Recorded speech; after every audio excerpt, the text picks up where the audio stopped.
All right, so what I'm going to tie here is a soft hackle yellow Sally. I've got a size 12 nymph hopper hook in the vise, and I've got some 15 thousandths lead wire just slightly past the thorax area. And I'm going to start my thread behind my wire and work back just a fuzz and kind of get that thread dam going. The thread I'm using is 70 denier UTC in rusty brown. I'll jump this forward, build a little dam in front. You don't want to get crazy with it. And I'm going to place some cross wraps going one way and then the other. And I just like to do that because then I can come back right on top and just build my bumps where I need them. Okay, very good. I'm going to stop right behind there. And this part's totally optional. I just like the idea of having just a little bit of a tag of flash in the back. So I'm going to take some holographic gold tinsel. This is medium. You can use small or whatever. I've left this coiled a little long, so it wants to roll on me. Stay still. There we go. And we're just going to tie that in on either side works, and then back just a little ways into the bend. Bring my thread forward. Tying it down, and then back to about the hook point.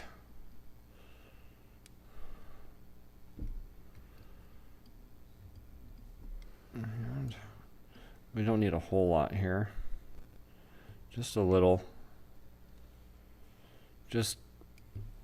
something to help this fly sparkle in the water.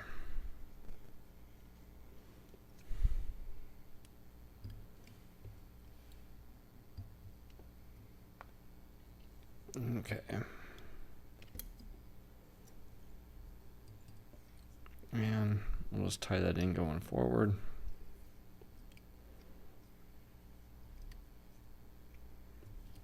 Sort of a flash hot spot, if you will.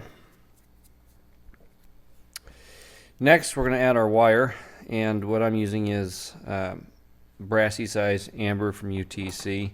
You can use gold or copper, either would be fine. And I'm just going to butt this up to my lead wire, tie it in on the underside, and just come down just a little ways until I'm about at the hook point. I'll get that out the way. Next, we need our dubbing for our body. And what I'm using here is just a yellow rabbit.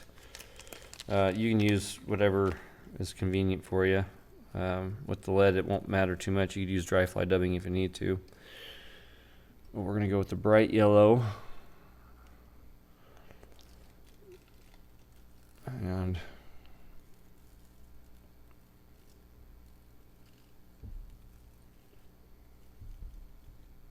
now we just have that little tag out the back. Whoop, right there. What I see and what you see is not always the same. Now we got some more bugs dying. And I'm just going to keep bringing that up.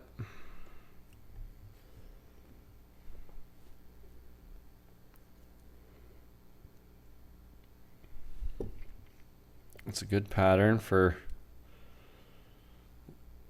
later in summer.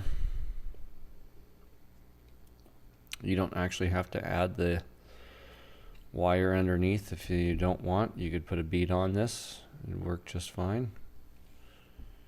You can go weightless if you like to do a like a drop shot nymph type rig. Okay. So we're just gonna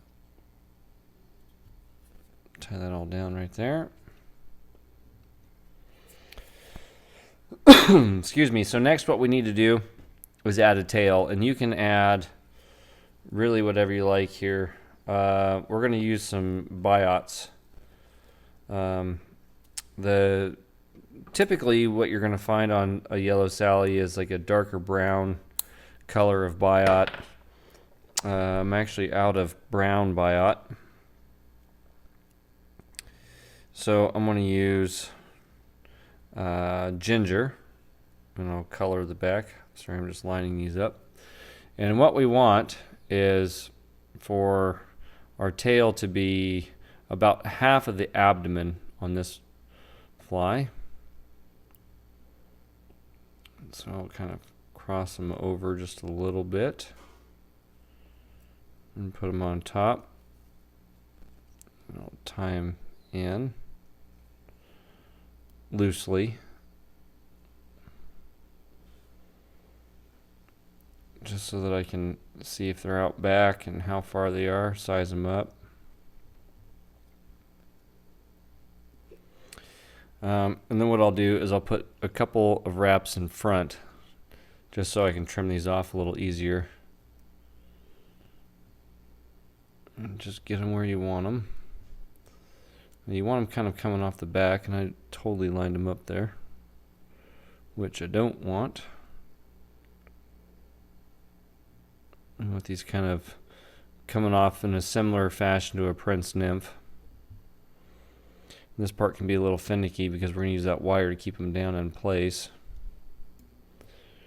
Okay, so I've got them roughly where I want them. So my first wrap over is going to be loose.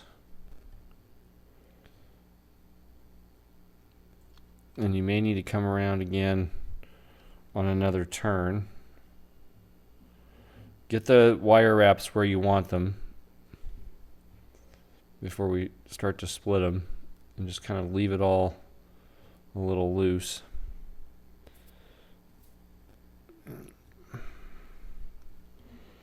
So that you can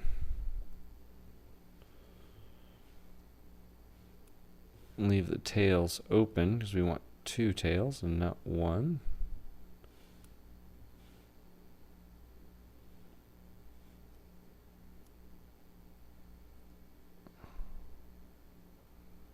And this part can be just a tad bit tricky.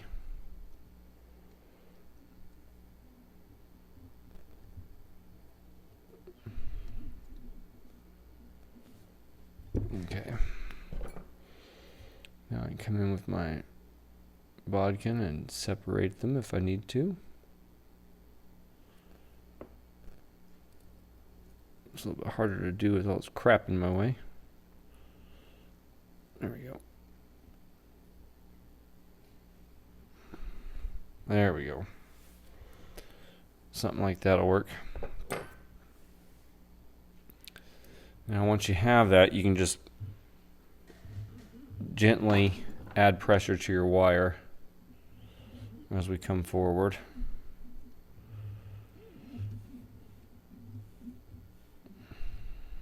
Up the thorax. 5 or 6 turns would be about normal on this here. Okay.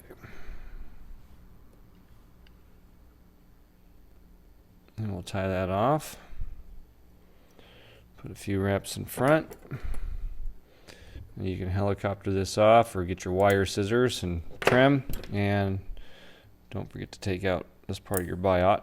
Okay, perfect. So what I'm going to do now, since this should be a little bit more brown, is I'm just going to take my marker that's brown and color it.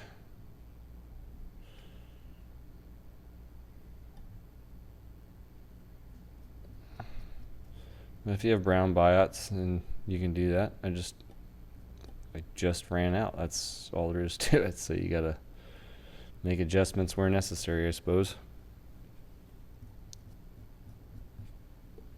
You could use turkey tail or pheasant fibers here or something like that for the tail if you wanted. Now to protect all this and then to help keep that open, I'm just going to take a little clear Sally Hansen's and kind of run it across the top, and then what that'll do, you can kind of see how it blends it all together and whatnot, and that works too. And then at the very end, if you need to keep your tail fibers open even more, if they want to continue, or if they continue to want to collapse, then you can take a dab of super glue and just pop that open. So now we've got this little tiny tag out back, which is great, and the body and whatnot. So there we go. Okay, so we're just going to clean up the head area a little bit.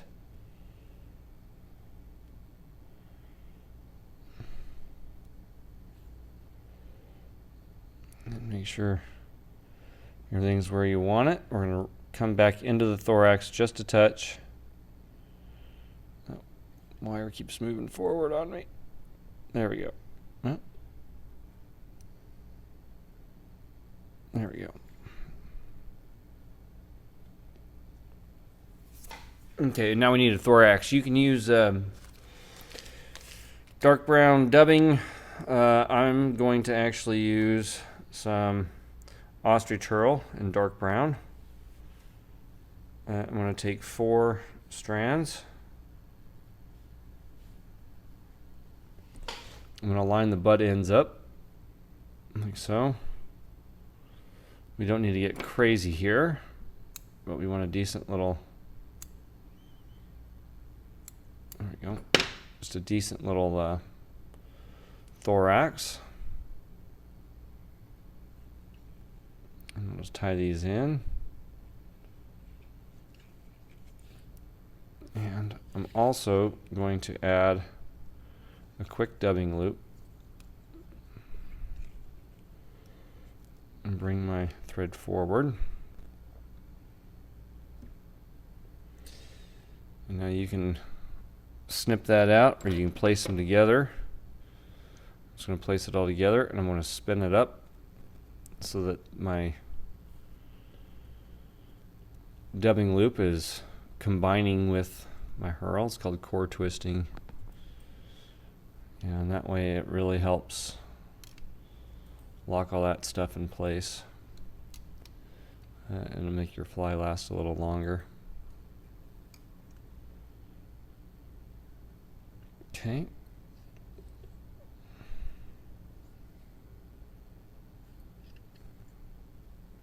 And we'll tie it in going in reverse a little bit.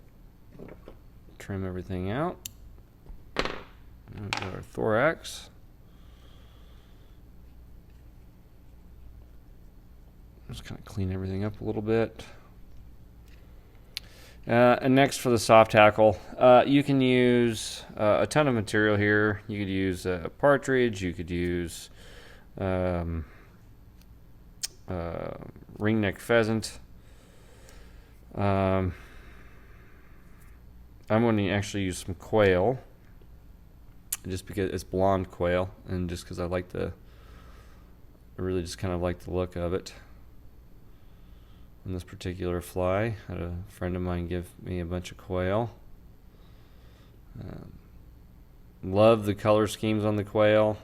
You know, it's not necessarily so uniform as, say, like a pheasant or something like that. But the only downside is it's just a little bit of a finicky material. It's a little fragile. So tie this in. So you want to be a little careful using it. I'm going to trim out the tips.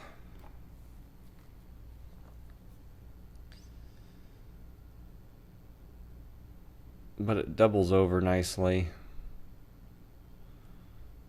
And I think it makes a nice looking fly in the blonde. It just has some nice markings. So you use what you got.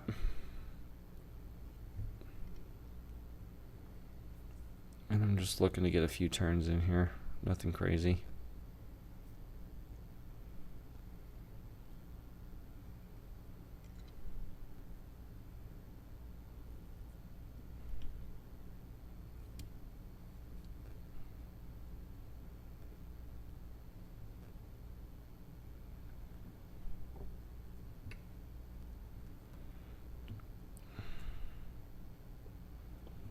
Come on. It wants to work forward a little bit more than I want, so we'll just tie this off.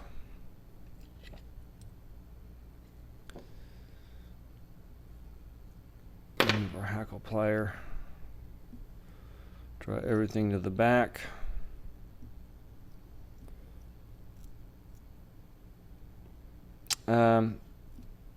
These flies are tied between like an 8 and a 14 typically. Probably should have specified that in the beginning. Maybe down to a 16.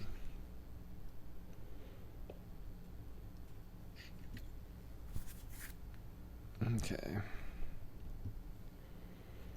I'm going to put a decent little head on here.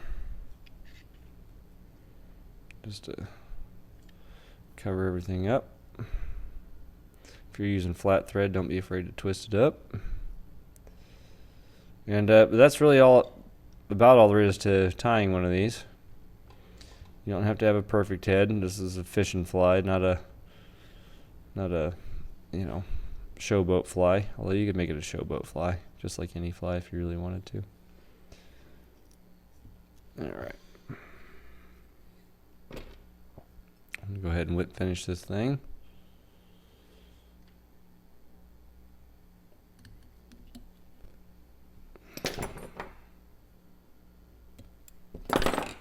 And prop open the soft hackle before I glue the head. And you can take your time doing this to make sure you've got these little hackles kind of going in the direction you want them, so that way if any glue seeps into them accidentally, then hopefully it'll lock them in place. Okay.